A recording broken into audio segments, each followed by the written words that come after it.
சாந்தி அவர்களோட மறைவுக்கு பின் கவுண்டமணி அவர்களோட ஆக்டிவிட்டீஸ்ல ஏகப்பட்ட சேஞ்சஸ் ஏற்பட்டிருக்கு அப்படின்னும், இத பார்த்து அவங்களோட மகள்கள் ரொம்பவே எமோஷனல் ஆகியிருக்காங்க, அதிர்ச்சி ஆகியிருக்காங்க அப்படிங்கிற தகவல் தான் சமீபத்தில கிடைச்சிருக்கு. அது என்ன அப்படிங்கிற கம்ப்ளீட் டீட்டெயில் தான் இந்த ஒரு வீடியோல நம்ம பார்க்க போறோம். கவுண்டமணி அவர்களுடைய மனைவியான சாந்தி அவர்கள் சமீபத்தில உடல்நலக்குறைவு காரணமா இறந்து போயிருந்தாங்க. அத தொடர்ந்து கவுண்டமணி அவர்கள் ரொம்பவே பிரெக் டவுன் ஆகியிருக்காரு அப்படிங்கிறது நல்லாவே தெரியுது.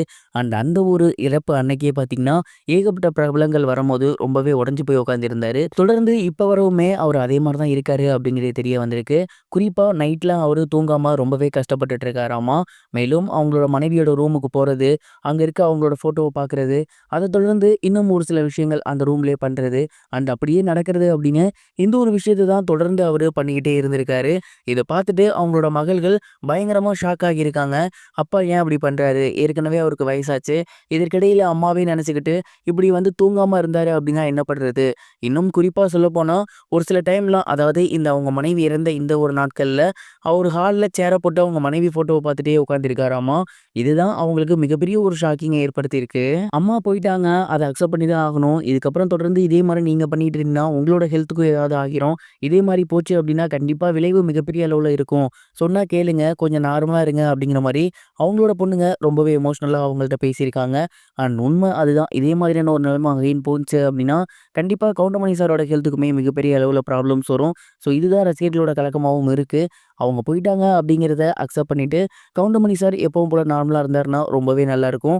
கண்டிப்பா எந்த ஒரு கணவருக்குமே அவங்களோட மனைவியோட இறப்பு அப்படிங்கிறது சாதாரணம் கிடையாது. அதுலயும் கவுண்டமணி சார பொறுத்தவரைக்கும் லவ் பண்ணி மேரேஜ் பண்ணாரு. கிட்டத்தட்ட 40, 50 வருஷம் அவங்க 2 பேரும் ஒண்ணா வாழ்ந்திருக்காங்க. அப்படிப்பட்ட ஆசை மனைவி போயிட்டாங்க அப்படிங்கிறத ஏத்துக்கிறது அப்படிங்கிறது ரொம்பவே கஷ்டம் தான். இப்போ வரைக்குமே அவர் அடிக்கடி அவங்க மனைவி பேர சொல்றாரு. எதர்ச்சியா கூப்பிட்டுறாரு. அதுக்கப்புறம் தான் ரியலைஸ் ஆகாம அவங்க இல்ல அப்படிங்கிறது. இந்த மாதிரியான விஷயங்கள் இருக்கு.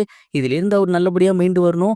அவரையும், அவர் குடும்பத்தையும் பார்த்துக்கணும் அப்படிங்கிறது தான் தமிழ் ரசிகர்களோட மிகப்பெரிய ஒரு வேண்டுகோளா மாறியிருக்கு.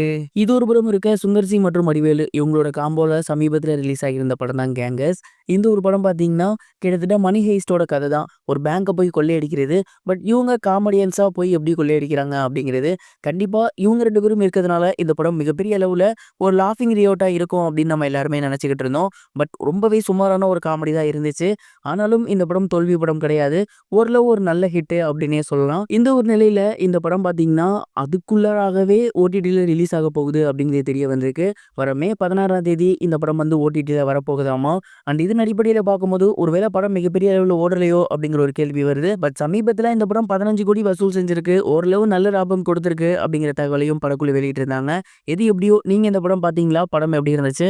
மறக்காம கமெண்ட் பாக்ஸ்ல ஷேர் பண்ணுங்க. இதுவரைக்கும் கனெக்டிங் டிவிக்கு சப்ஸ்கிரைப் பண்ணனா மறக்காம சப்ஸ்கிரைப் பண்ணிக்கங்க. உடனடி அப்டேட்ஸ் பெறுவதற்கு நோட்டிஃபிகேஷன் பெல்லையும் கிளிக் பண்ணிக்கங்க.